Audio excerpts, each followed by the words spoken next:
everybody. I am Neil Canales, and I'll be your moderator for this evening's event. Now, as you know, we have two special elections coming up, but first we have to deal with a very important issue. And here it is, cell phones. Okay, everybody turn your phone off or on silent. And this includes the people on the tables up here, reporters and candidates alike.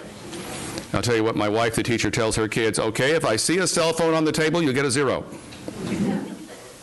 Okay, because what we want to do is be able to get through this event without any hassles and without any texting or the phone going off, okay? We appreciate that very much. Now, we have a special election on April the 5th to fill the unexpired term for McAllen City Commissioner District 1. April 4th. April 4th, excuse me. The page I got said 5th. Okay, it's the 4th. And now there's a standard election every 2 years. That's going to be May the 9th, correct? Okay, very good. And this year, that's going to be for City Commission Districts 4, 5, and 6.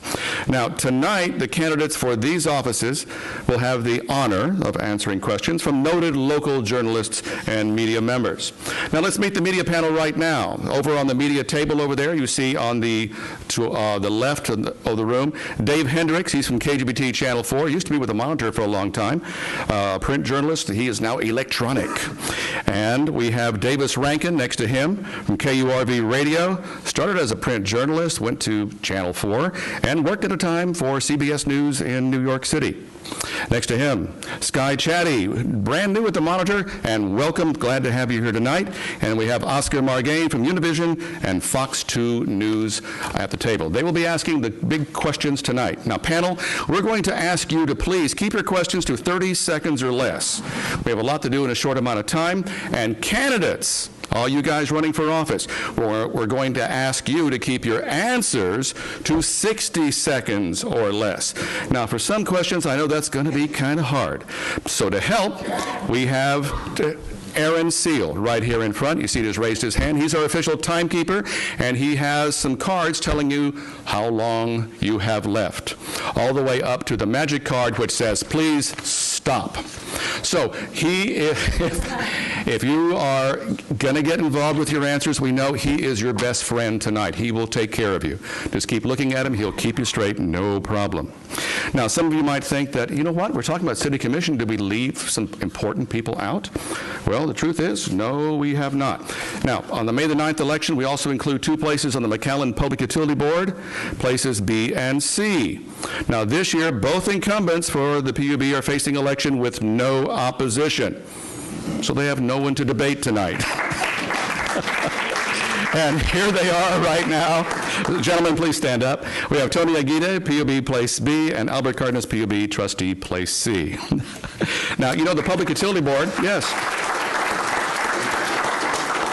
They manage all water and sewer for the city of McAllen underneath our streets. We have a vast underground network of water and sewer lines. They go to every single building in town.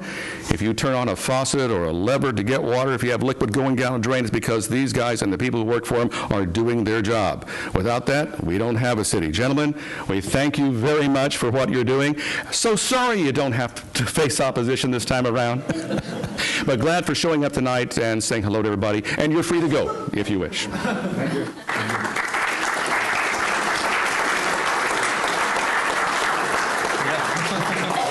Okay, now getting down to the City Commission. Now, the City of McAllen has a 7-member City Commission.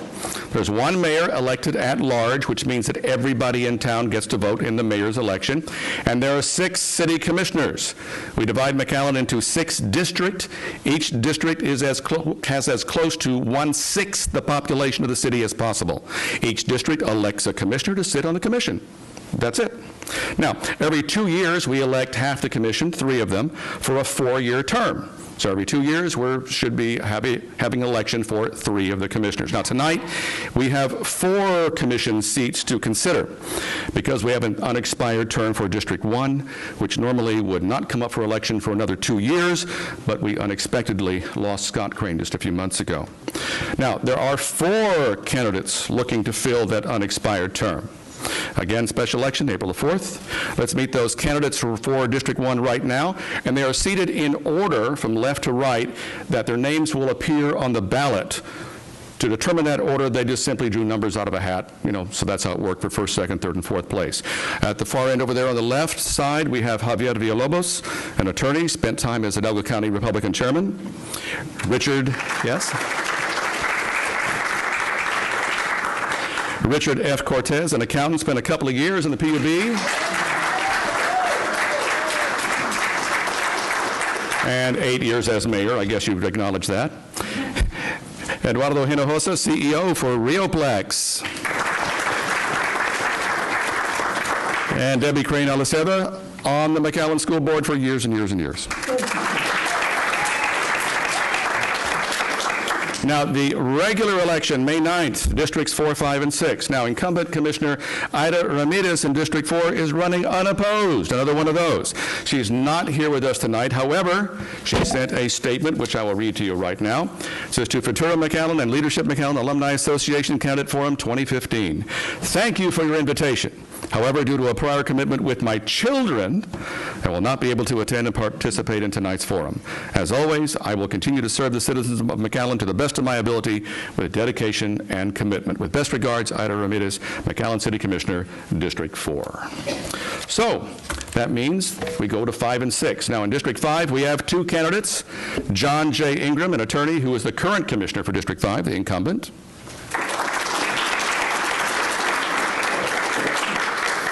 And Eli Olivarez, very active in community affairs, a local businessman.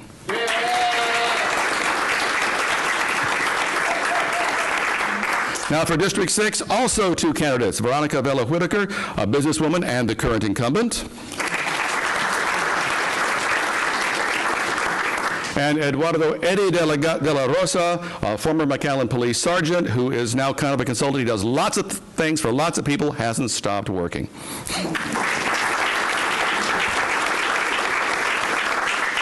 So, ready to get started?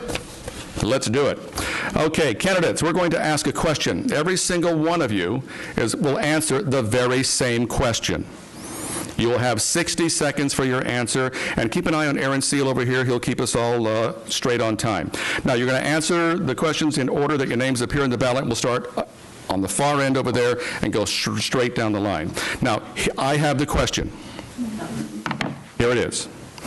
Besides the people in our community, what do you see as McAllen's single biggest asset and as our single greatest concern? Then how would you lead to address that concern? Javier Villalobos. Well, first of all, thank you to Futuro McAllen for inviting us. This is kind of a tough issue because I think most of us will probably understand and realize that the community we're probably talking about is Mexico. Mexico, lately, we've been talking about becoming a destination city. Mexican dollars have been very effective for our economy. The problem we've been having lately, though, is the Mexicans have been going to San Antonio, they have been going to Houston. Now, what do we need to do? I think we need to somehow make sure that McAllen is a destination city, that they make sure that they can spend their dollars. We have different type of issues that we have, but mostly, that is, when we're talking outside of the community, that is what it's going to be.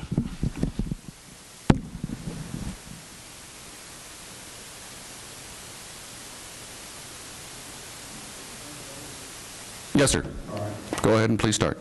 Well, we all know that the best asset McAllen has is the human capital of all the people of McAllen. But second to that is our commercial corridor. What made McAllen an economic superpower of the Rio Grande Valley was our commercial sector, which we've lost a 10% market share from the county. That should be a concern to us because we can't be generous by providing all this quality of life infrastructure that we've done for McAllen without a strong commercial sector. As we know, we're continuously being threatened by future growth in retail sales through the internet. Retail sales in Texas is predicted to grow by 3%, with 1.5% of that 3% to go to the internet, which means if our expenses continue to grow 3% and our revenues only grow 1.5%, it doesn't take a rocket science to tell you that we're going to be in trouble unless we rethink the way that we are earning our sales taxes by stopping any leakage that we have in the areas that are leaking out of McAllen to some other place. And next, Eduardo Hinojosa. The city's one of the city's greatest assets is or the foundation and the greatest asset of the city is an array of several factors. The citizens, of course, our public servants, police officers, firefighters, and of course our educators. My desire and my determination to lead this city will keep those what I would consider an asset of the city in mind. And of course, I feel also that educators and police officers and firefighters should be paid accordingly. With that type of desire and commitment that I'll bring to the city is something that I'd like to change as far as new leadership and a new vision. Thank you. Debbie Crane Aliseda. Hi, thank you for having me. Our biggest asset, obviously, is education. We have an incredible educational system here, and that is our #1 asset. Without an educated population, without an educated workforce, our ad valorem tax rates will stay low. The better educated people are, the better jobs they have, the bigger houses they buy, the more taxes they pay. The biggest concerns, I would say, is our relationship with UTRGV. We need to constantly be having our strategic planning meetings and make sure that we're collaborating with UTRGV and with the medical school and make sure that that's a viable opportunity for our students in our McAllen Public Schools. One of the ways we can do that is we can all pay our taxes, and the way that we're funded is we're paid by property taxes, so when there's delinquent taxes that are out there, we're leaving $2, $5, $10 million on the table every time, and it really ties the arms of the school district of the city. What other thing can I say? It's just our education, and the biggest concern is to make sure that we cooperate with people and that we have strategic planning sessions with people, and we're all working in the region together. John Ingram. Well, I think our biggest asset besides our people is our geographic location. We're so close to Mexico, we're close to the Gulf of Mexico. Oh, sorry. Okay, so, all right. I think our biggest asset besides our people is our location. We're close to Mexico. We're right in between the Burgos Basin in Mexico, which is a gigantic gas field, and the Eagleford Shale north of us. We have the Gulf of Mexico here, so it's a great location for business, for tourism. I think our biggest concerns are the impact of the Mexican and U.S. economy on McAllen's economy. We have, price of oil, violence in Mexico, and whether that spreads here, the peso devaluation, our growth. We've grown 27% in the last 10 years, and how does that impact our traffic and our drainage? Our quality of life. We're a small city moving into a medium-sized city, and when you do that, it requires that you provide certain emphasis on quality of life issues, and that can be expensive, and we need to meet those demands as we can. Economic development is another concern, our relationship with Mexico and our situation with the Ansel Lewis Bridge. Eli Olivarez. Thank you very much. Our biggest asset is the different generations that we have in this city. We are a diverse and cultural city. My biggest concern is what are we doing for the new generation so that they will stay here in McAllen?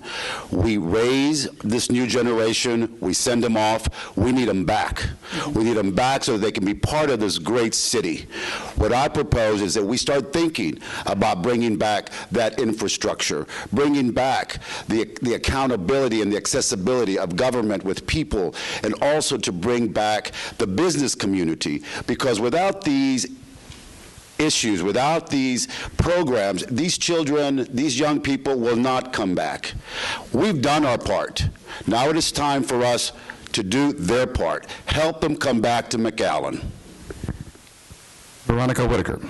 Good evening, and thank you, Futuro McAllen, for having us here this evening.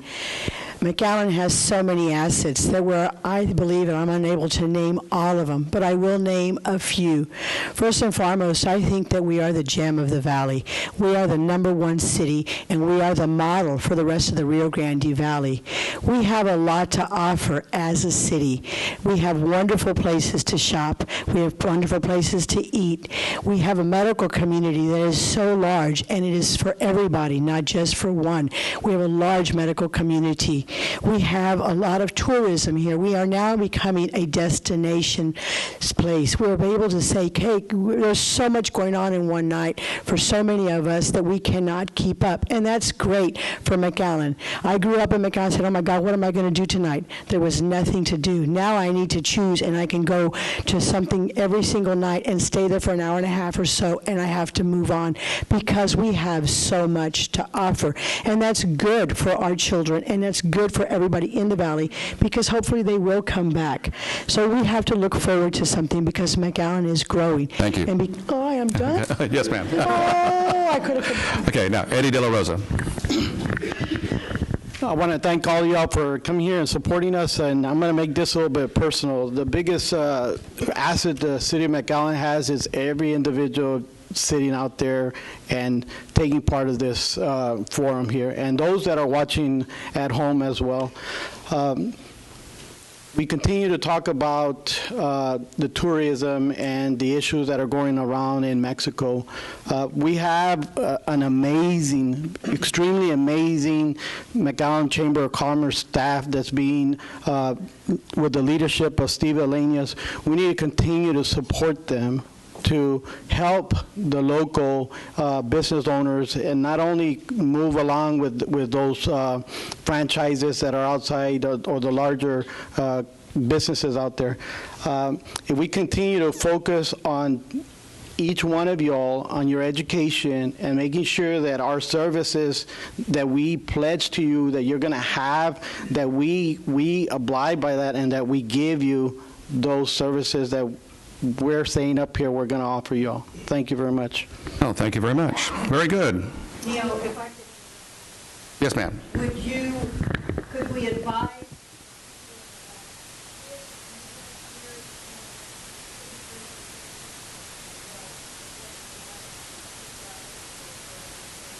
I believe these might be cardioid mics that require that you hold them closer to your mouth. That should take care of it. Raise your hand. Okay, very good. Now, next round. Now we have a different question for each and every one of you. Our media panel steps in now to ask the questions in ballot order. Of course, the panel has 30 seconds to ask their question. The candidates, again, 60 seconds for your answer. And we're going to start with a question for Richard Cortez.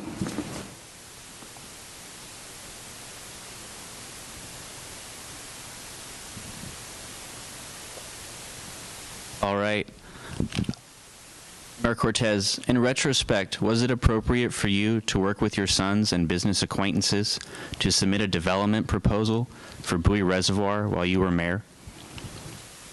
Absolutely. The state of Texas, as well as the city of McAllen, has a very strong ethics policy, and all of us that have to adhere to that ethics policy. And that ethics policy calls that when we have a conflict of interest, we simply disclose it and abstain from any discussion.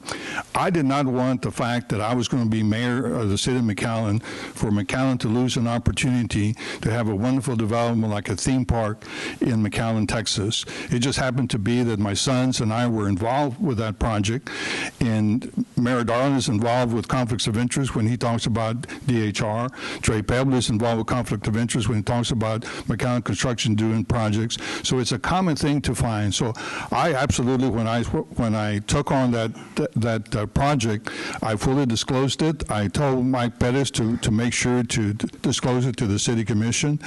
And again, I've served for 14 years in the public sector, and I've never had a complaint filed on me for any ethics violations. Thank you. Next question will be for Eduardo Hinojosa. Mr. Hinojosa, if you're elected, what can you do that your other opponents can't do? There's a couple of things that I would like to offer that I bring to the city. A couple of things. One being my IT background. One of the latest stories that I've seen from the Monitor is that the McAllen's network hasn't been updated in the past 8 years. and I'm certain we have an IT director whose toes I wouldn't want to step on, but I believe I could provide great assistance to it, great knowledge, to provide broadband service throughout the city. Our network deployment is, it's not an easy task. To be able to provide service from Rio Grande Valley to South Padre Island is complicated. Our upgrades require a lot of strategic commitment and bold decisions. The other thing is my passion, as many will probably title me as an environmentalist, through what I've learned at UTPA as an intern for sustainability, is to bring a new generation towards the city of keeping a good, sustainable, healthy city. Thank you. Thank you. Next question for Debbie Crane Aliseda. Hi. Obviously, you share a name with your brother, and we all are pretty familiar with him.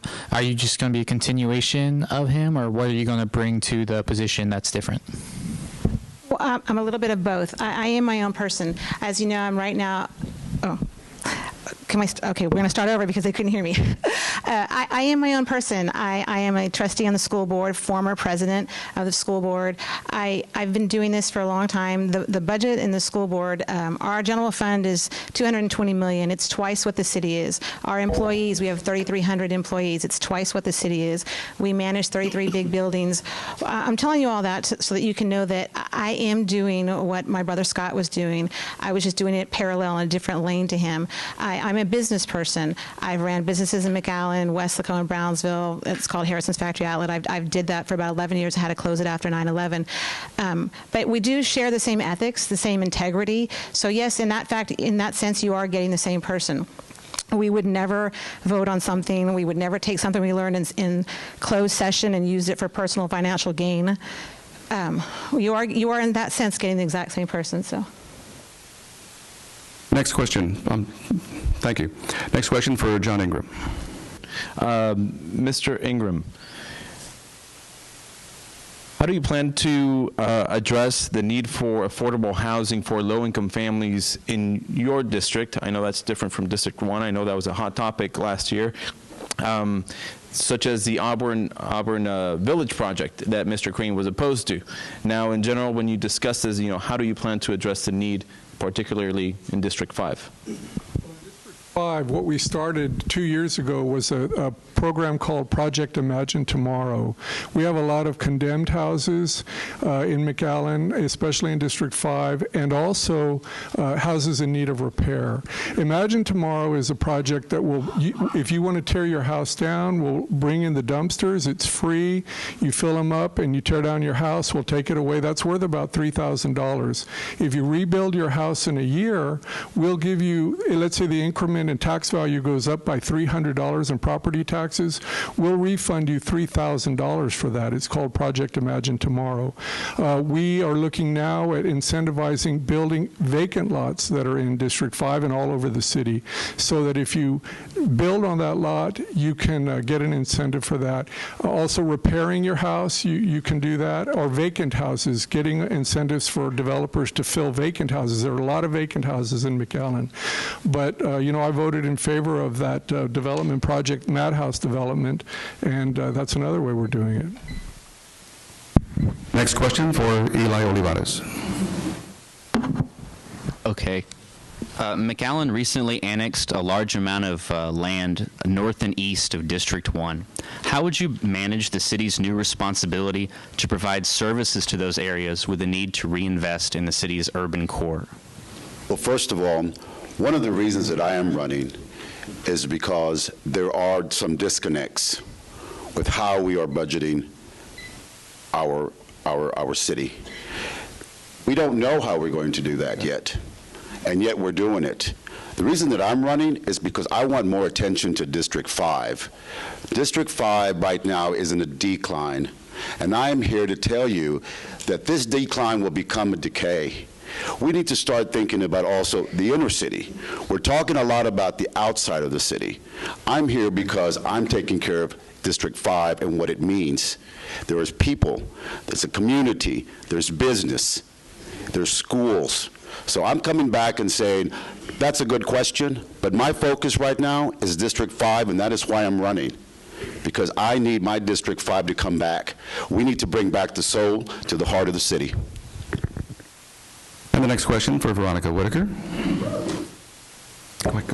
McAllen pays about 40% of all Hidalgo County taxes, but no county commissioner answers mostly to city voters. It's split in 3 different districts, if I'm right about that. How could that be fixed? What can you guys do on the city commission to fix that disparity? You know, Eddie Cantu just won as county commissioner in District 2, which happens to be in my backyard. And we are already working on plans and ways that we are going to improve our area. And so now we have open communication with each and every one of those county commissioners. We have visited with them, and we are now building a relationship, just like we've built a relationship with the McAllen Independent School District, just like we've built a relationship amongst ourselves in order for all of us to move forward with each other, because we are now a growing community, and we are now, our neighboring cities are you just cross the street. We have also built a relationship with UTRGV. So as all of us work together, then the Rio Grande Valley is going to thrive together. And the next question will be for Eddie DeLaRosa. Hi. You're in a leadership role for the McAllen Police Department. The hierarchy there is very yes or no, sort of very rank and file. How will you approach your leadership role differently when you can't give orders? How can I approach the leader? Your leadership role as a city commissioner, how will you approach that differently? Obviously, communication's the main issue. If you cannot communicate correctly the message, there's always the dysfunction and disarray in an organization. I am committed to sit down, and whether it's day after day or into the night, to make sure that we iron out our communications to get issues related to the quality of life and anything having to really to do with the city. I'm willing to do that. I've done it before. As a police officer, I've done it before as a firefighter for the Edinburgh Volunteer Fire Department. There are many concerns with communication, but here we are. I pledge to you that we will take care of those communication gaps that are often talked about here. And the last question for this round goes to Javier Villalobos. Mr. Villalobos, the influx of immigrant families continues, and so does the support from the city using tax-paying dollars to aid the humanitarian efforts. Now, do you support the mayor in this cause, which some could argue is a federal responsibility, and why? Well, you have to understand, when it comes to immigration, it is a federal responsibility, and the municipality is restricted by the Constitution as to what they can do. I'm not 100% sure that we should be funding immigration issues. I really don't think we should.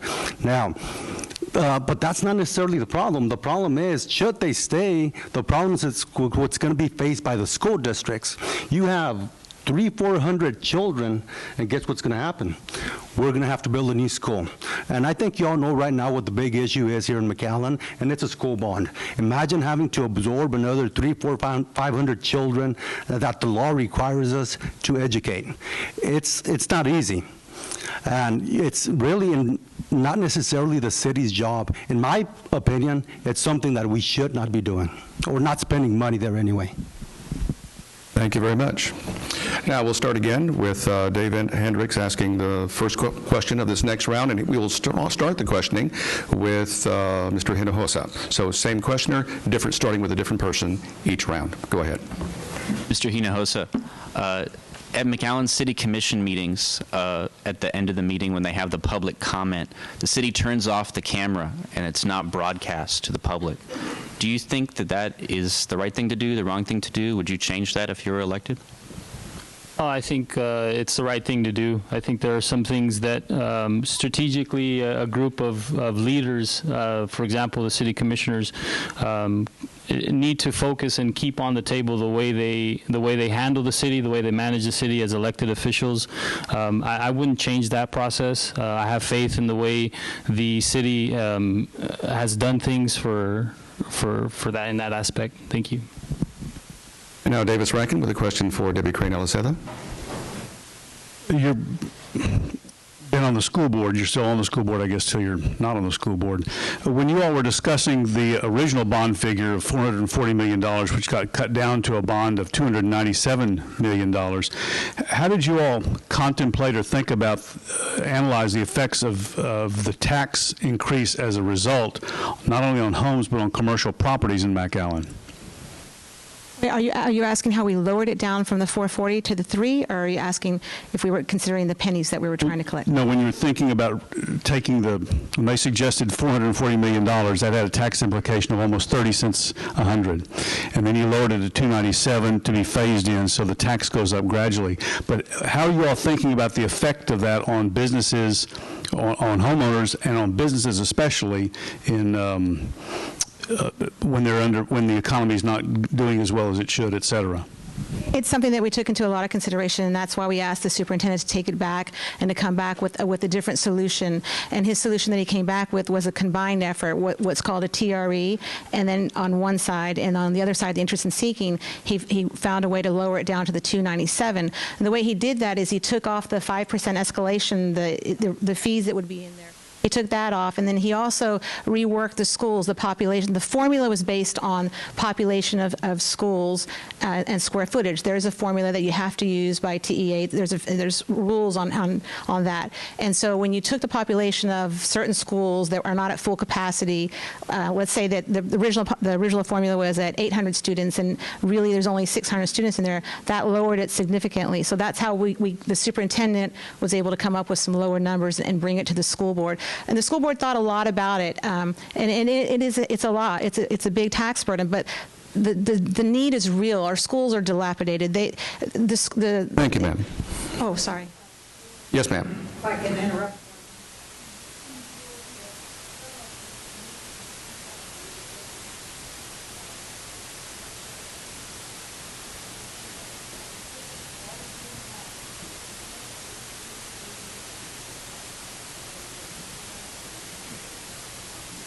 Thank you. Okay, the next question for John Ingram is going to come from the Monitor's Sky Chatty. In January, you raised concerns about the city not being transparent enough. Is that still your position now, and why? Well, I think we're not transparent as we could be in the city. You know, we let go of I don't think we're as transparent as we could be in the city. We let go of our internal auditor, who is a CPA and a certified fraud auditor, and that position hasn't been filled. You know, I think what we should be doing is publishing our audits online so that anyone can go online and see the audits that are done. I think we should clarify our internal audit charter, because I think it's not clear where the lines of authority lay. You know, I'm on the bridge board, and the bridge board makes a decision. That comes to the city commission to be ratified. That doesn't happen with the audit committee. I think those sorts of decisions that the audit committee makes should come to the city commission and be ratified. For example, firing the auditor. I think we should remove the city manager and the city attorney from really having direct discussions with the audit committee about audit issues, unless it's a legal issue. And I think we should strengthen our fraud hotline procedures. Thank you, sir. Now, Oscar Margain, your next question goes to Eli Olivarez. Mr. Olivarez, now, as we know, and I want to get this right, you're a strong supporter of LGBT rights, correct? Now, your personal views on politics and religion, how does that influence your day-to-day decisions, and how do those differ from your opponent? First of all, I stand for equality for all citizens. That's the most important. Now, I'm not going to go into religion because we're talking about law, federal, state, and local laws, where religion is in its place. But equality for citizens is something that we should all have and we should respect. There should be no discrimination. So as far as I'm concerned, it's about equality. As long as you keep it there, we will make a lot of progress in getting what we need. At the end of the day, we're all people. We're all citizens. We pay our taxes. We work hard. So why shouldn't we have equality for all? It's not a question of state and church. It's equality of what's right. What is the right thing to do? Thank you, sir. Now, Dave Hendricks.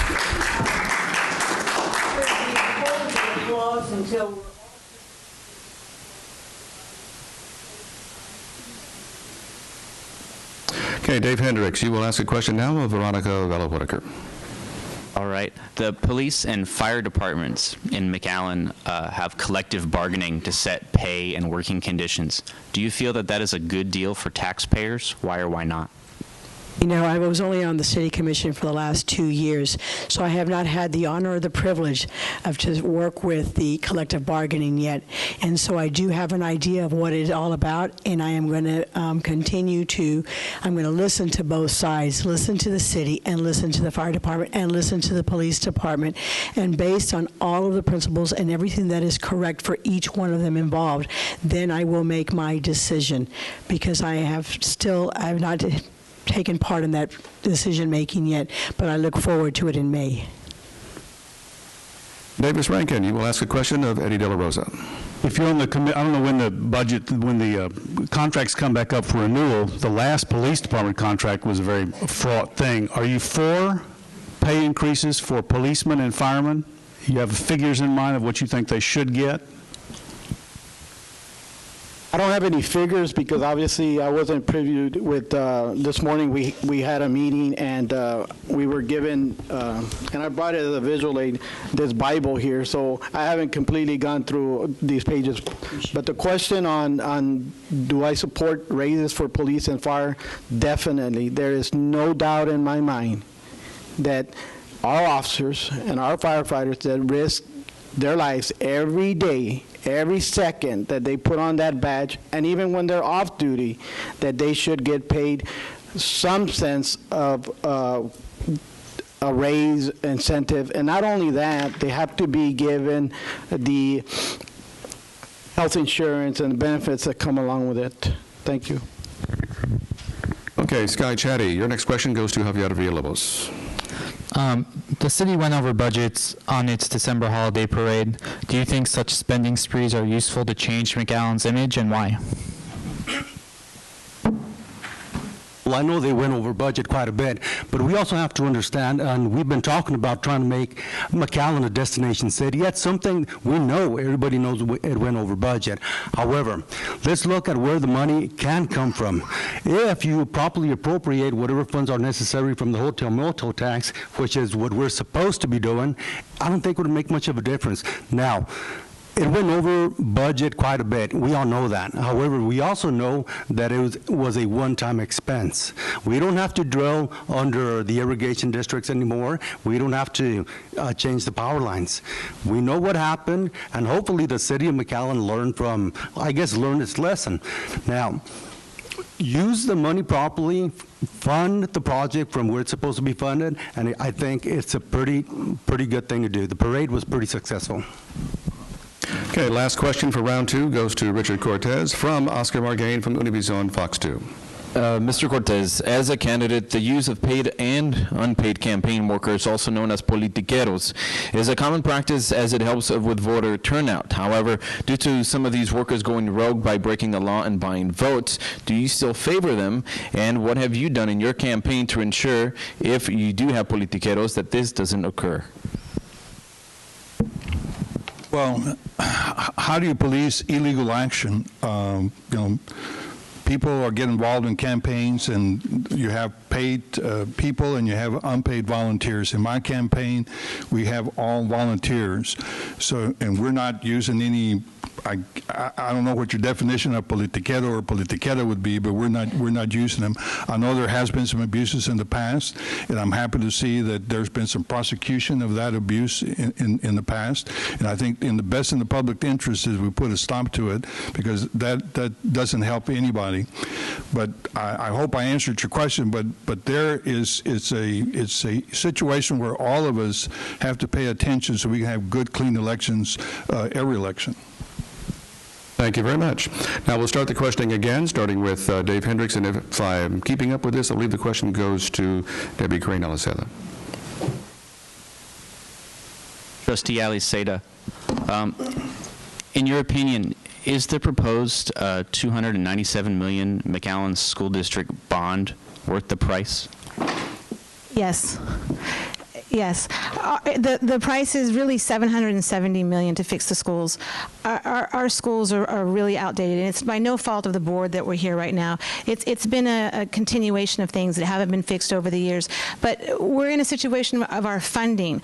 We're funded based on property taxes, and when people don't pay their property taxes, there's a lot of money left on the table.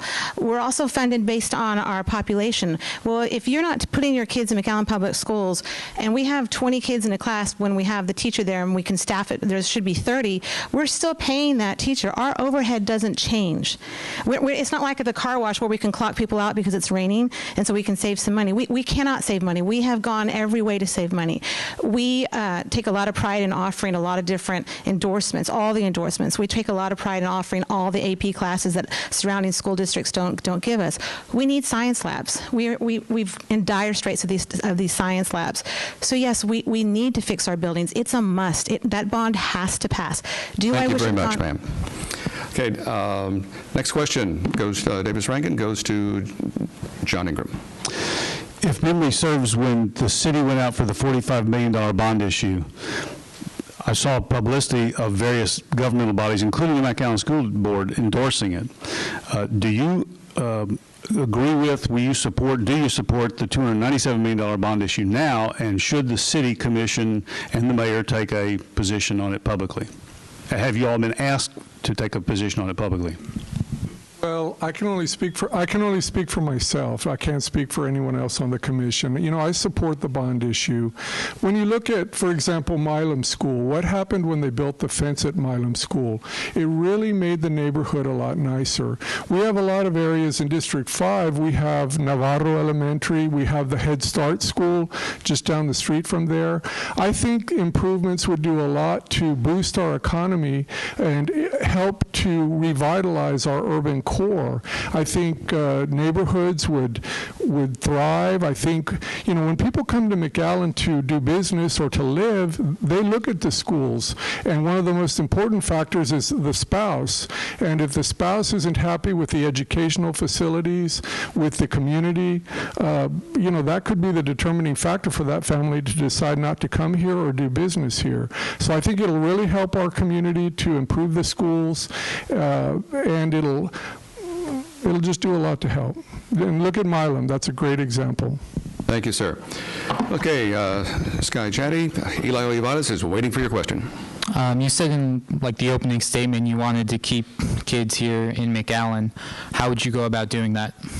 Well, first of all, we have to start thinking about this plan. It has not come yet to discussion. We need to start thinking about, of course, our education. We need to start thinking about new jobs, new types of jobs.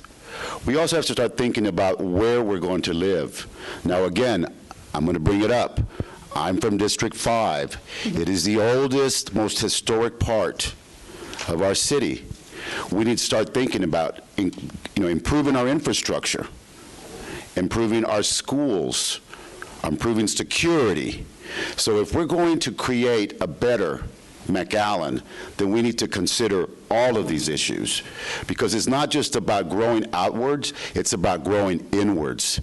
And I think if the children see this, if our youth see this, they're going to start thinking about coming back. I've been talking to so many that have come back. And why? Because we can provide something that they've been missing. And one of the places is District 5. Thank you, sir. Oscar Margain, Veronica, Vela, Whitacre. Yes, the Downtown Entertainment District has had a large financial investment over the last years by property owners and businesses. How do you envision the growth of this area? And if elected, or if re-elected, how would you then propose to help the area prosper? I love this downtown district, and it has had its problems, but we have slowly corrected them, and we are going to continue. This past year, we did not fund them, and so therefore, because we have a plan in place, and that plan is to make sure that we get the business owners of that community to come visit the commission so that we can sit down and say, okay, what are you lacking? What are you needing? How are we going to move forward? What are we going to get rid of? What would I like to see? I'd like to see a lot more there is entertainment as a family, because you can go down there, of course, after 9 o'clock, but it's mainly bars. We need somewhere that we can go and enjoy an evening with the kids, for dinner, because most of our kids are very curious, because that's what they hear about is downtown. So we need to be able to go there from 6 to 9 and make sure that the kids can enjoy that downtown area. And we do need to grow, because we do need to have a thriving downtown area, so that when people want to move to McAllen, then they do go downtown, and we have different areas of town that they're able to visit and enjoy. Okay, Dave Hendricks, your next question is for Eduardo DeLaRosa. Mr. DeLaRosa, Commissioner Vela Whitacre has represented District 6 for 2 years now. Why do you think the commission needs a change in representation? I believe that just by the mere fact of my experience, the skills and the abilities that I've had, and I can bring a little bit more energy into the whole district and unite the community stronger and make. Look, we live in McAllen. McAllen is the best vibrant city that there is south of San Antonio, no doubt. I want to be part of that. I want to continue. I would love to take that torch from Veronica and continue moving the city forward. And the only way that I would be able to do that is to be in a leadership role on the commission, to continue to go out, meeting with the neighbors, knocking on the doors, and finding out what their needs are on a daily basis, because things change every day.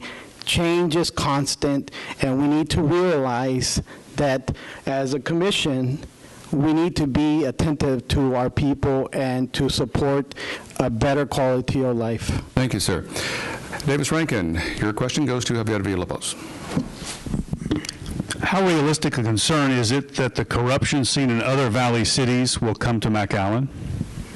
And what role does the City Commission have, or can it have, in preventing that? Well, first of all, let's all pray that it never does. McAllen, I think you all will agree with me, it has generally not been, at least there has not been too many issues regarding the types of issues seen in other areas.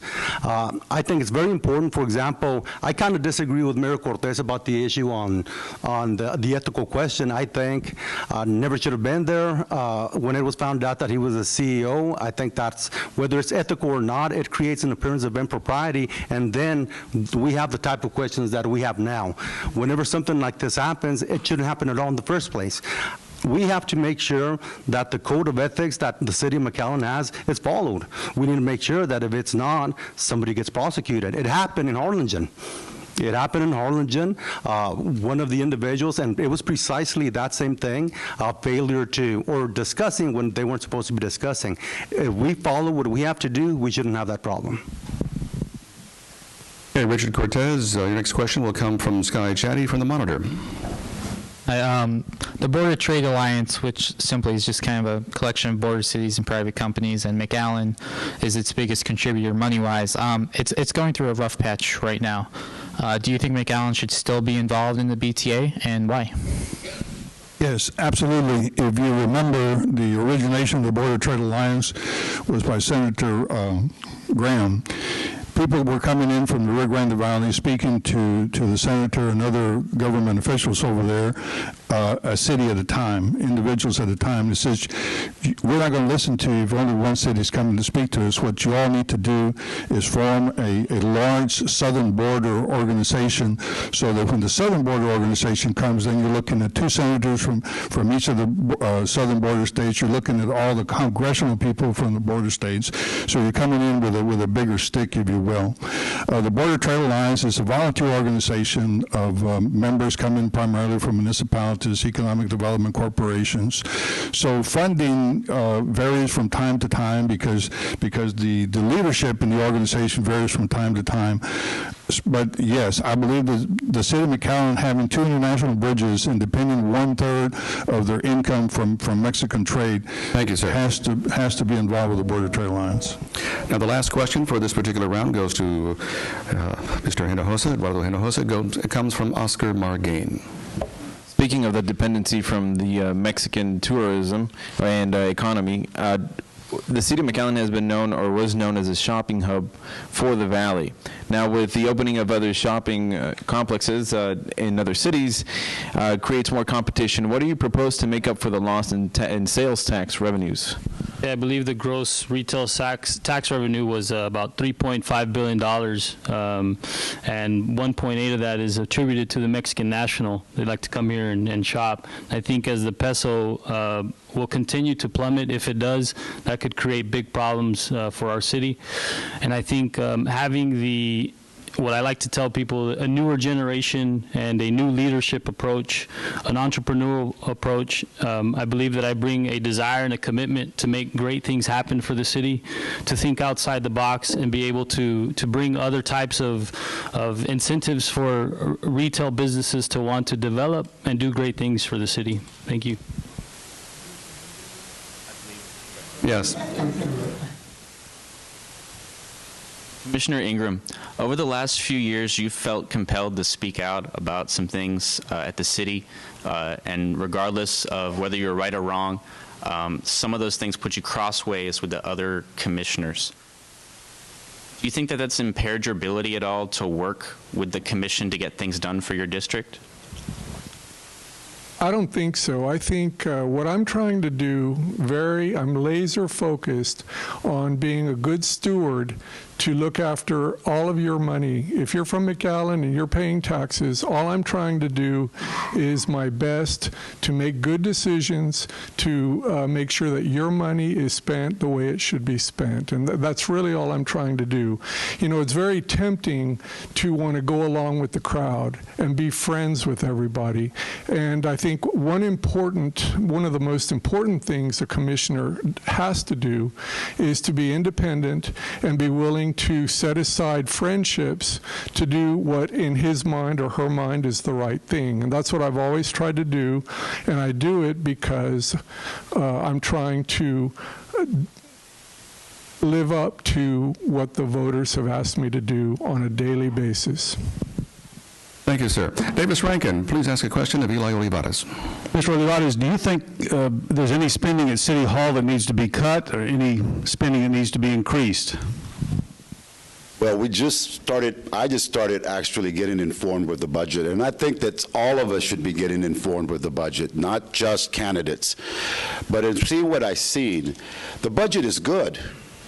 What we need to see is how it is proportioned throughout the city. That is my only question with the budget. Where is it being spent? Is every district getting the same attention, the same quality, the same equality, the same equity? That is my concern, that it should be there. I mean, again, I'm here because of a district, and that is why I'm running. This district has been ignored, and it has been forgotten. We need to make sure that this budget also includes District 5 and other districts that need it, because if we do not, then it will become a burden to the city and to the citizens that live in it and around it. Hey, Veronica Whitacre, your next question. The next question is yours, and it comes from Sky Chatty from the Monitor. If elected, what can you do that your opponent can't do? I wear a dress.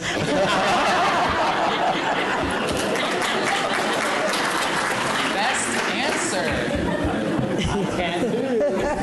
Hashtag best answer. Actually, you know, I am physically involved in my community and in my district every single day.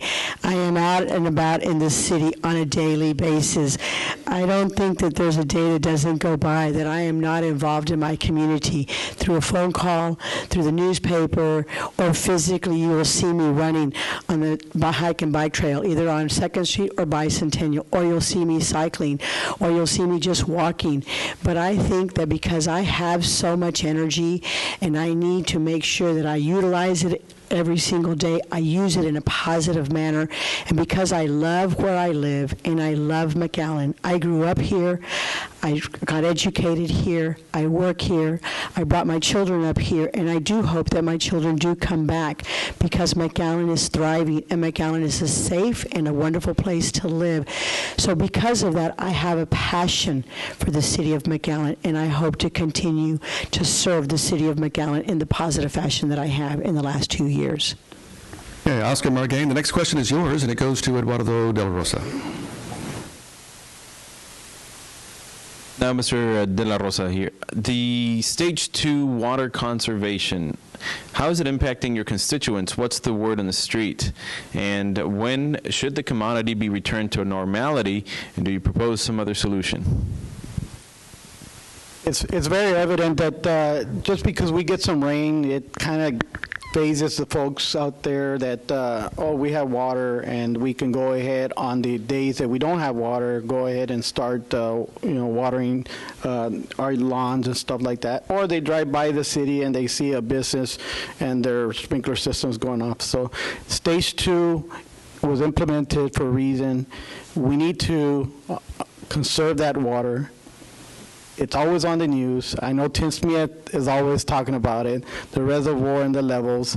And don't be complacent with the idea that just because we've had rain, it's okay on the days that we don't to go in the water. We need to conserve, no different than we conserve our money and save our money for, in this case, the rainy days. So keep on with the conservation and just be mindful of the resources, limited resources that we have here in the city. Thank you, sir. Okay, next question comes from Dave Hendricks. It's for Javier Villalobos. Mr. Villalobos, 2 years ago, after the city election, the commission went to South Padre Island for a retreat to figure out what it wanted to do. They talked about the parade and the football stadium renovation. Do you think that retreats should be held inside, outside the city? Why or why not? Actually, it's something that a lot of the municipalities do, and based on the state of the city, the budget is decent. However, when you look at the amount that is spent, you know what? We have a perfect convention center here in the city of McAllen where we can hold a retreat. I don't remember the amount that was spent, but believe me, it was quite a bit. And the reason I know is because I've represented municipalities, school districts for the past 17 years, and I know what they do.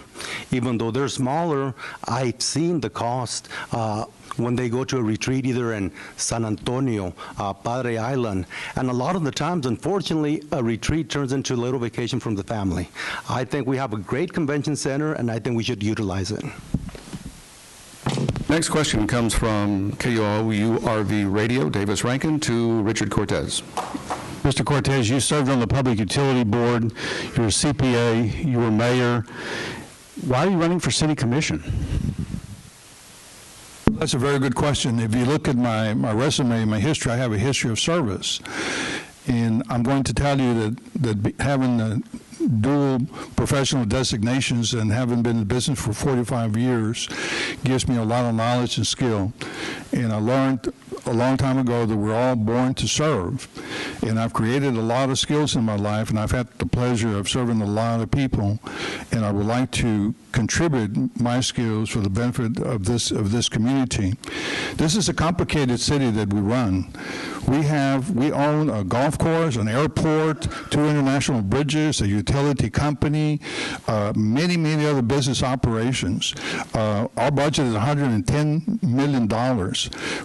We have to deal with labor unions. We have to deal with civil service. This is a huge business. We spend millions of dollars of constructions. Please tell me that you can benefit from somebody with 45 years of experience doing just that. Thank you, sir. Next question comes from the monitor, Sky Chatty, and it is for, let's see, Mr. Hinojosa. This is the time of year the influx of immigrants will start up again. One of your opponents has already expressed his position on this, but how should McAllen approach what many have called a humanitarian crisis that's on its doorstep? One of our duties as humans is to provide that type of assistance. I believe that we have a duty to help That touches strongly with my faith, and I believe as adamant as we can be as a city to help those that need assistance, I'd be one of the first ones in line to be that way. Thank you.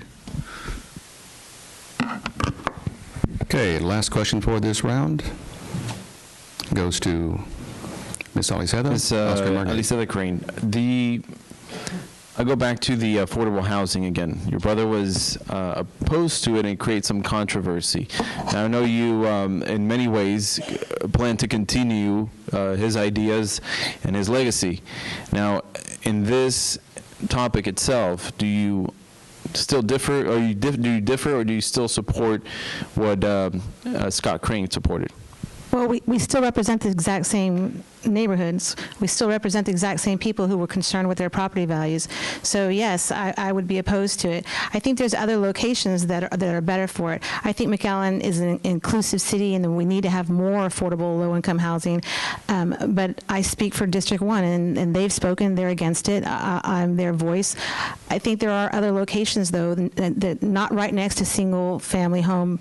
I think there's other locations where people that don't have cars could walk to, like a Walmart or to an H-E-B, things like that.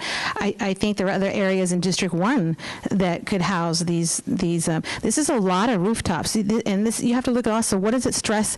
What does it do to those schools? Those schools on the north side are already really burdened. We're at full capacity on the north side. So when things like this come in, they really need to talk to the school district along with the city commission. And I find it really odd how as soon as the developer found out, I mean, it seems the timing of it. There's no commissioner in that spot right now. The developer brought it to the city commission, and then you certainly have time constraints that it has to be heard. The timing seems a little bit odd, but it can be brought back and revisited. Okay, that finishes round 3. Starting round 4, we'll start off. Leading this round will be a question to Eli Olivarez from Dave Hendricks.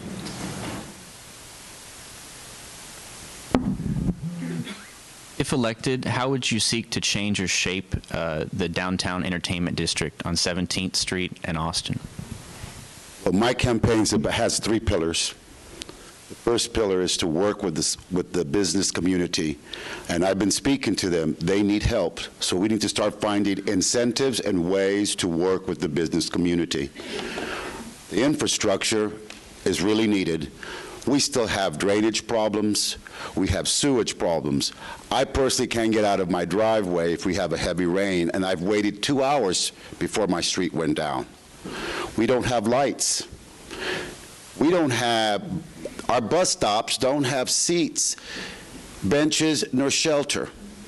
And I've been out there when there's people hovering in the rain and in the cold.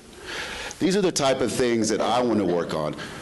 I started as an activist. I am still an activist. And what I'm going to bring to City Hall is that sense that people are the most important thing to a city.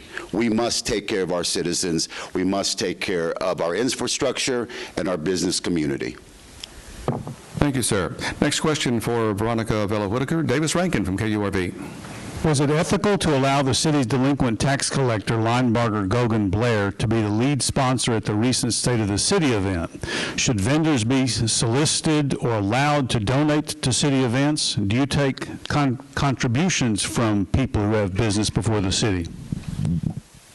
Not only was Linebarger the only person that was asked to sponsor the State of the City this past year, but 50-plus other organizations and businesses were also asked to support the State of the City. And what does the city do with all of that money? We give it right back to the city, back in each and every one charitable events. Every time there's a charitable event for Palm Valley Animal Shelter, we support them. McAllen Boys and Girls Club, we support them.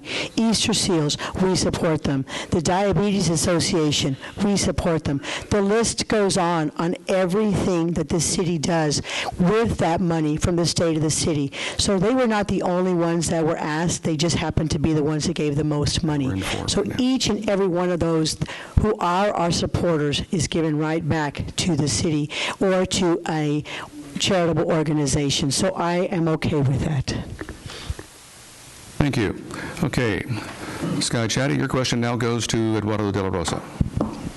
At the risk of sounding like a broken record, I asked Ms. Whitacre, so I'm going to ask you, if elected, what can you do that your opponent can't do?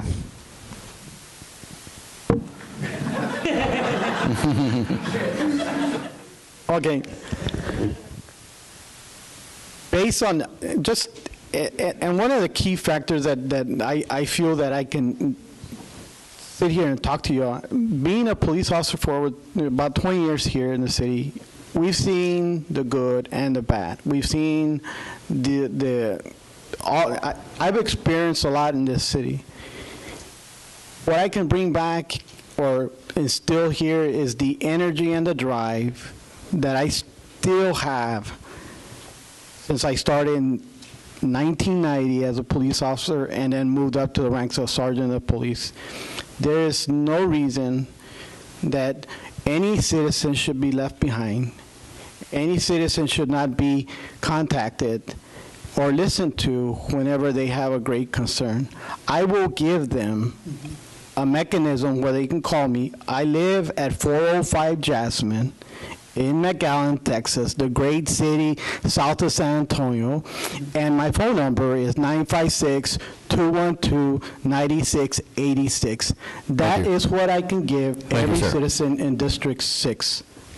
Okay, Oscar Margain, the next question is yours. It goes to Mr. Villalobos. Mr. Villalobos, the mayor and the city commission positions are virtually volunteer positions with elected officials having professional careers, and in which conflict of interest situations could arise. And as you criticized Mr. Cortez earlier, as an attorney representing your client, being that your job, how would you balance representing or keeping to your professional duties and balancing that with public service without becoming a conflict of interest? Well, pretty much just like Mr. Ingram does, we do our job. And if you're talking about that, the fact that I've represented municipalities for the past 17 years, well, I've represented Ed Cauchel, Sadano, Progreso, Alamo, San Juan, Crystal City, done some bond council work in San Antonio, Corpus Christi, and I don't think anybody there, any of those entities have any conflict or any competition with the city of McAllen. I know once I get elected, I know what I have to do. My responsibility is going to be, of course, representing District 1, but in reality, representing the whole city of McAllen. So I see the possibility of a conflict. I just don't see it. Okay, Davis Rankin, Richard Cortez.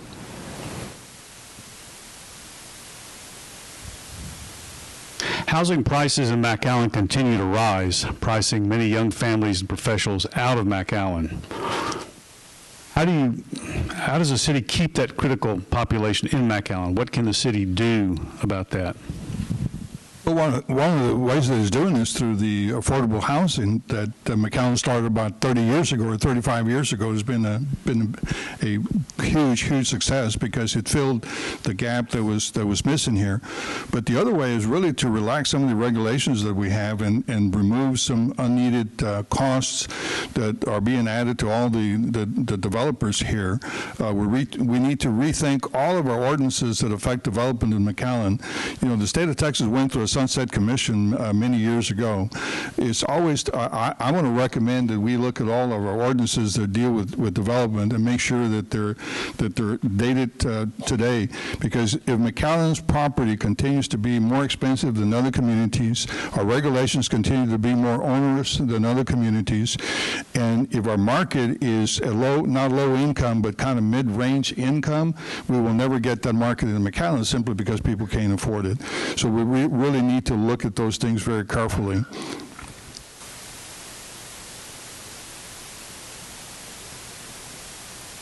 Obviously, we can't really talk about your past record. This is your first time running. But what are some areas where you think the city could improve? I think one of the topics that just will not go away, and I also kind of enjoy talking about, is the bond. And I'm hoping that one of the things that we can improve on are our schools. I said recently that I was against the bond, and I stand by it, but it's not necessarily the bond itself, but it's the $297 million, so to speak. I believe that if we review it with a fine-tooth comb, and it needs to be $325 million, then so be it. But there is priorities that we need to put in line. When you want to put an atrium in front of Gonzalez, that's not priority.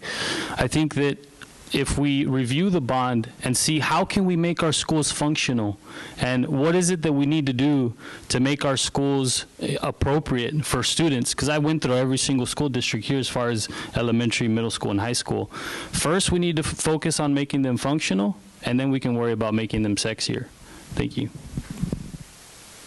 Okay, next question is for Deputy Crane Aliseda. Austin and Washington seem to have a perception that South Texas is unsafe. Now, what are your beliefs, and what would you recommend in order to change that perception with our state and in Washington, especially since now we see a lot of DPS and Border Patrol and a lot of the immigration and drug trafficking issues? Well, a lot of it is the fault of you reporters.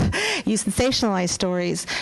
There's good and bad in every city, and McAllen is a very safe city. The police report just came out, and we are one of the safest cities now. Crime is on the decrease. We are doing fantastic things, but it certainly doesn't help when reporters are sensationalizing things and not talking about all the wonderful things that are happening. I'm sorry, I'm digressing because Oscar and I are on the FBI class, and so we just learned about border liaison officers and all the things that are going on, all the safe things that are going on here in the border. We really are safe, but it doesn't help when we have people come in, like at the Distinguished Speaker Series, we had Carl Rowe, and the first thing he said was, last time I was in McAllen, I actually got to go to Reynosa, and everybody laughed. They thought that was so funny, and I was sitting next to Keith Patridge, and we were both so offended. You can't say off-the-cuff things like that, because things like that get repeated, and people have this connotation that we're not safe. It's a very safe place to live here. Our children are very safe. Our schools are very safe. The community is safe. The police. Thank you, ma'am. Thank you. Okay, Dave Hendricks, did we skip you? It's okay, Nico. Okay. Well, it's okay. Well, we're going to make up for it right now. So please ask your question for John Ingram. Commissioner Ingram, some of the most revealing and interesting discussions the City Commission has happen during workshops, which aren't recorded or broadcast. What do you think about that practice at the city? Do you think it should stay the same, change? No, I think workshops should be recorded. I think it's a great idea.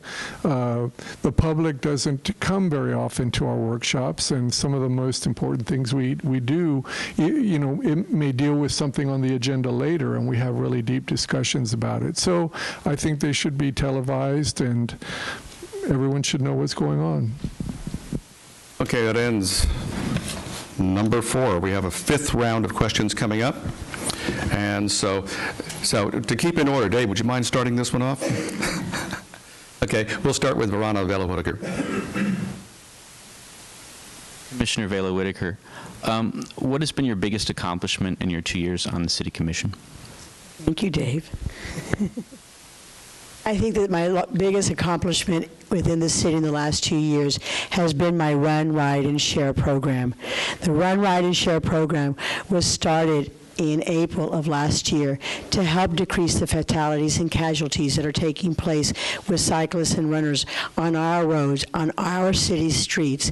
And I am not faulting the drivers. I'm faulting all of us. I, as a runner, have my headphones on, and I don't turn around to look if someone's coming. So I am at fault. Same thing with the drivers. We're texting, we're talking, we're combing our hair.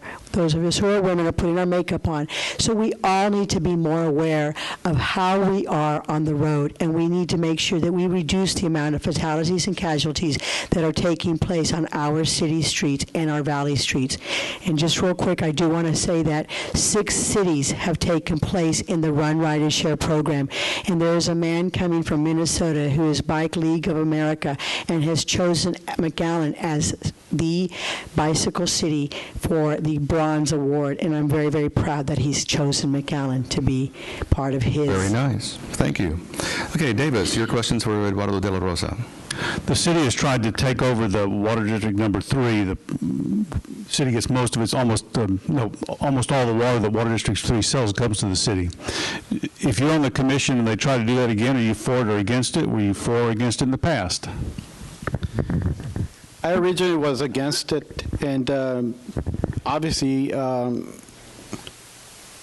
was just a matter of the information that was communicated back and forth. I don't believe that we were given all the information that we needed to make a firm decision. And we always talk about being transparent, but obviously transparent, what means to one person may not mean to another.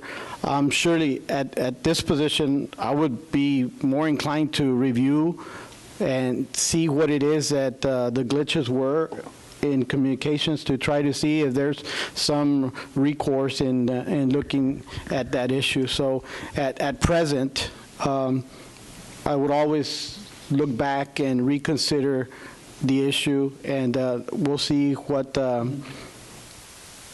things come into play here. Okay, Mr. Villalobos, the next question is yours. It comes from Sky Chatty. Serving as a commissioner is a pretty thankless job. Obviously, you have to deal with us reporters. Why are you seeking that position? Well, when you talk about thankless jobs, you should try being Republican chairman for Hidalgo County. You know, initially I thought, well, why do I want to do it? And I thought, you know what, I really don't think anybody has the extensive experience I have in dealing with municipalities. Whether you're dealing with 380 ordinances, tax abatements, whether you're dealing with annexation disputes, annexations, ETJ agreements, disputes, resolution writing, ordinance writing, whatever it is, just about any aspect of municipal government I have done. 17 and a half years. I don't think, and I understand Mayor Cortez has a good financial background, but what y'all don't know is that my degree was also in accounting. I was an auditor. I can read those numbers and I can look at this budget and I can tell you there's going to be some of the things that need to be changed. That's one of the reasons, or that's the reason I decided to do it. And Oscar Margain from Univision Fox 2, your question goes to Richard Cortez. Mr. Cortez, with your experience and your opinion, what specific solutions could you propose to transform McAllen and to create adequate, safe roads for bicyclists, given that we see constant accidents and deaths involving that, and only a few roads have been changed to accommodate and share the road? You know, I wish I had the answer to that, but it is a problem we're going to have to solve. You know, one fatality is one fatality, too much. I think bicycling is a very important recreational aspect for the quality of life for our citizens. We have many bicyclists here in our city, and I think that's something to study. I just simply can't give you a solution today. I just simply don't know, but I think that's a very good undertaking for the city to look into. Thank you, sir. Now, Dave Hendricks, your question is for Mr. Hinojosa. Mr. Hinojosa, all of your opponents have political and government experience, and maybe it shows the campaign finance reports that were filed today show they all raise more money than you. Why should voters give you a fresh face, new guy on the scene, a chance? Well, I think I can give you an example of thinking outside the box in my approach. A solution for bikers is on my website. It's been there for over a month now. One of the solutions or ideas that I'd like to bring is dedicated and bike lanes that protect the bicyclists and the cyclists. I think it makes it safer for them. There are young, avid riders that want to get out there and ride with their family. Bigger cities, Mexico City does it, Oregon does it, a bunch of cities do it. Sure, there's a cost to it, but that's the solution if you want to protect your bikers. So when I come up with those types of solutions or that approach, it's my desire and my commitment to be a leader, a new generation, to bring ideas to the city that are outside the box, like the one I just gave you, and I have other ones too, goals in mind that I have on my website that I have on the push cards there when you walk in. Thank you. Okay, next question is for Deputy Crane Aliseda. Hidalgo County voters defeated last year a proposal to establish a hospital district to pay for indigent health care for the poor and also to support the UTRGV Medical School. We're told the issue will come back to the voters as a health care district again, but they won't be able to raise taxes any higher than 25 cents a hundred. Do you think, I don't know if the school board had a position officially on this last time. Did you support it last time? Will you support it when it comes back again?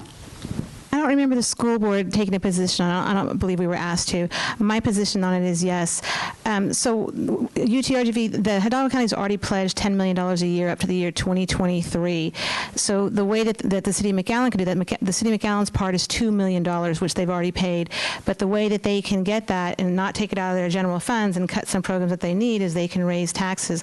The problem with the legislation before was that there was no cap. It wasn't written as clearly as people would like. But I see no problem with it coming back, written very clearly, written with caps. We have to show our commitment to UTRGV Medical School.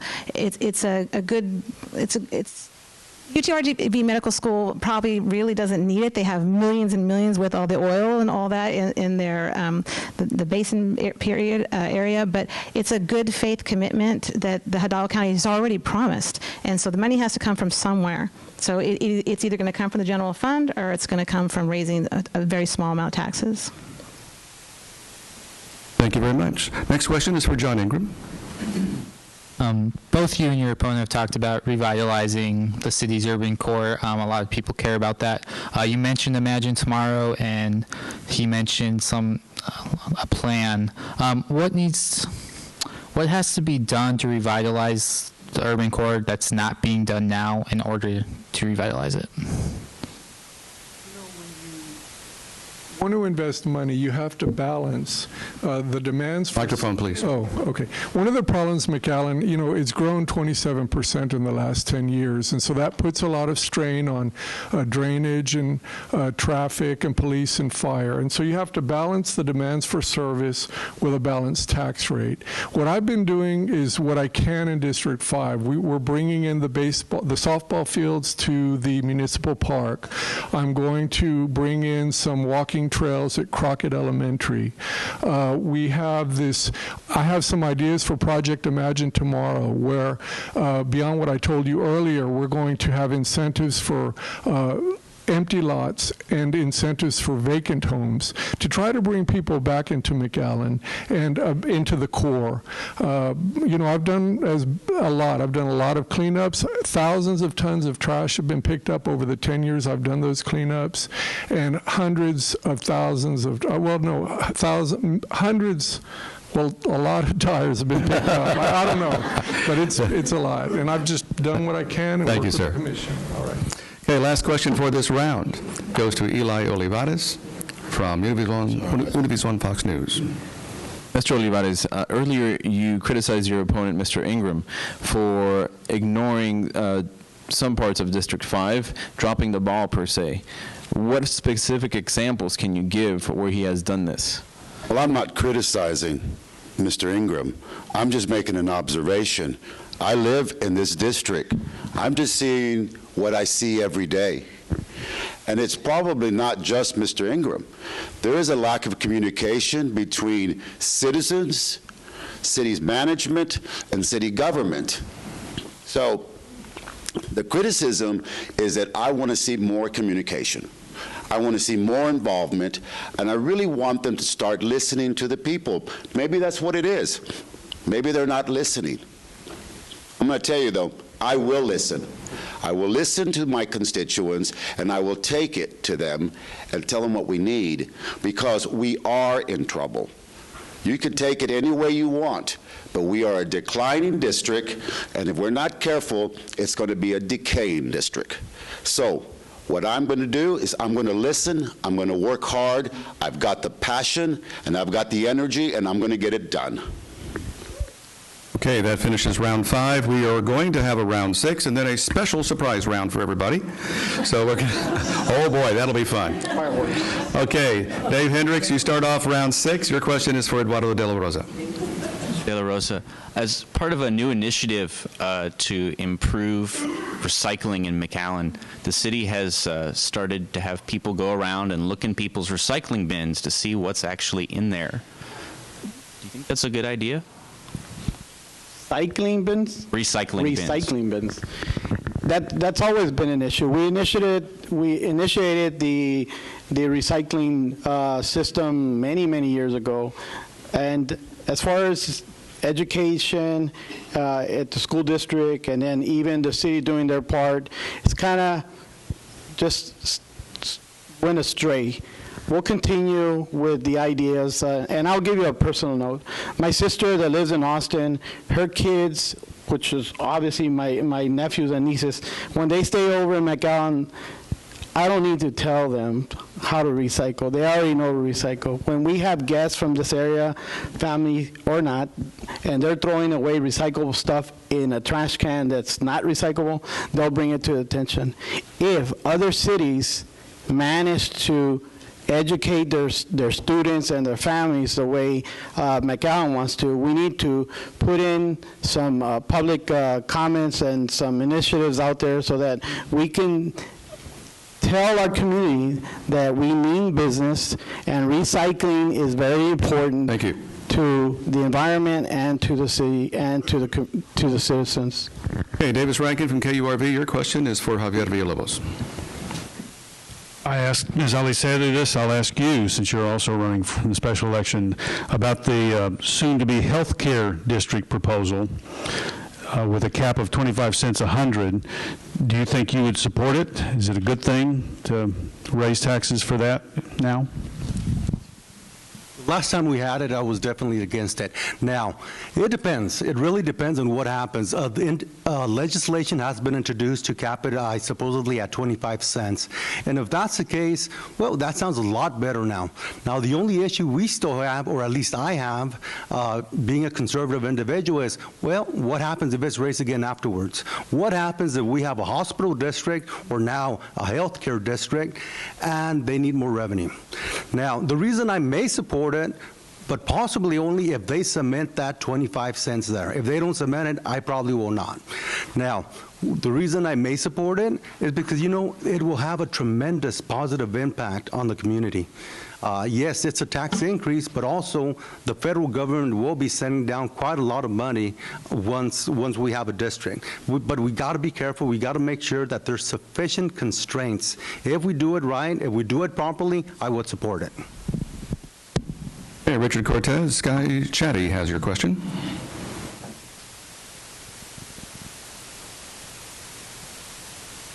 Obviously, you served as mayor for 8 years. If elected, how will you approach your role differently now that you're not the top man? Well, I was never the top man when I was mayor. We have a mayor, city commissioner, form of government, and a city manager, so we work as a team. To me, I want to bring value to Mayor Darling's team to be one of his 6 commissioners. I think I can complement very well the other 5 commissioners that are presently serving the city of McAllen. I bring an array of services that will be able to benefit the city in many aspects. One of the biggest challenges that the city is going to face is how do we stop this leakage of losing 10% of our market share? With sales tax going the way that it's going and predicted the way it's going, McAllen really has to rethink and retool itself for the future, because as you well know that 100% of our ad valorem taxes go to pay only one department, and that department is the police department. So we better figure out a way how to grow our revenues, and I think I can contribute greatly to that process and be part of Mayor Darling's and the City Commission's team. Thank you, sir. Okay, Oscar Margain, you have the next question, and it goes to Eduardo Hinojosa. Mr. Hinojosa, in the event that you end up not being elected, what do you think would be the greatest reason why you'd lose? And on the other side, if you do win, what would you attribute the win to? I've been very positive, and I've heard a lot of people ask a similar question of why are you running? So a similar question is why are you running? And it's going to be very tough to win.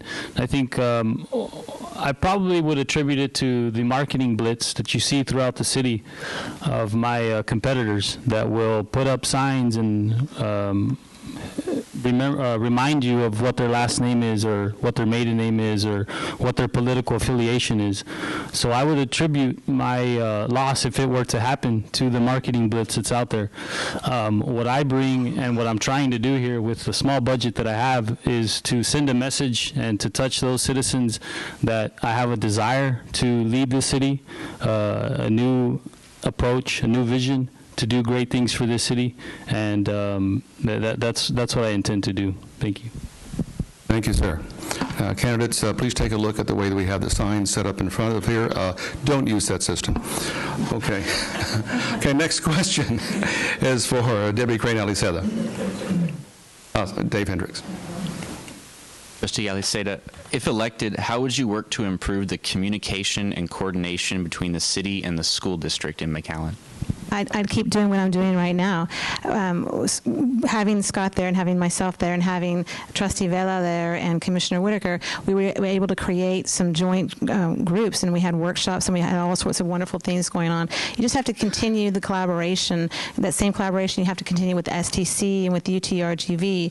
And we're all working for the same thing. We all have the same student in mind. We all want that student to live in a great house and have a great job when they graduate from the UTRGV Medical School. We want them to practice medicine here. It's just a matter of collaborating and doing what I'm already doing right now. Thank you very much. And the next question is for John J. Ingram. For a long time, the city of McAllen did not like to give incentives to businesses to locate, particularly retail business. The retail picture's changed. What's appropriate for the city to offer? How do you all approach that in terms of what you offer them and how you offer it? Well, we look at the business, we're trying to bring in high-tech businesses that are going to attract other businesses, for example, the auto industry type businesses that are suppliers. We look at the amount they're going to pay per employee by the hour, what type of benefits they're going to provide those employees, and based on that, we determine whether or not, we're going to offer incentives. But it's with the goal of promoting manufacturing or some type of business that's very unique to the valley that's going to give McAllen an edge. And so based on that, we provide incentives so much for jobs if they create so many jobs after a year. And that's how we do it. I think it's something we have to do. No one likes to give incentives, but we're competing not only with our neighbors here in the valley, we're competing with other cities across the United States and across the world, and we have to compete on that stage. Thank you, sir. Next question's for Eli Olivarez. Sky Chatty. You've said you have a lot of experience campaigning. You've campaigned for Wendy Davis and Barack Obama. But if elected, how will that translate into actually governing? Well, what I've learned while I've been campaigning is how to talk, listen, navigate, and organize. This is what I've been doing for over a decade. My goal is for us to get organized together.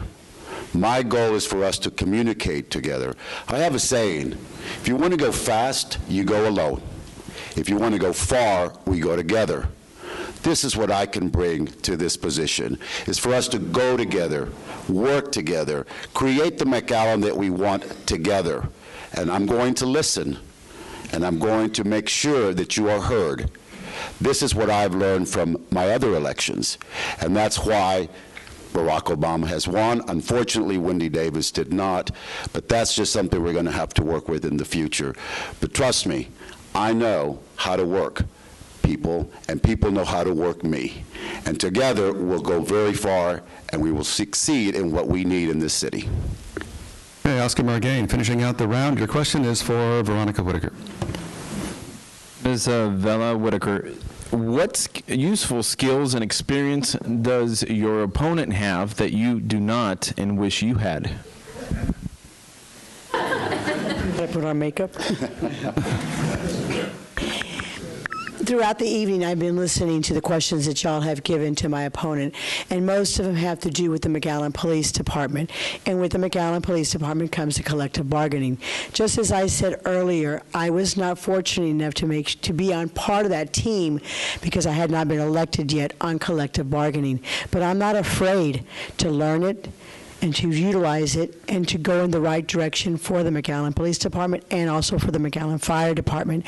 I am here for them because they work for us and they work hard for us. And it is true, just like he said, they are saving lives.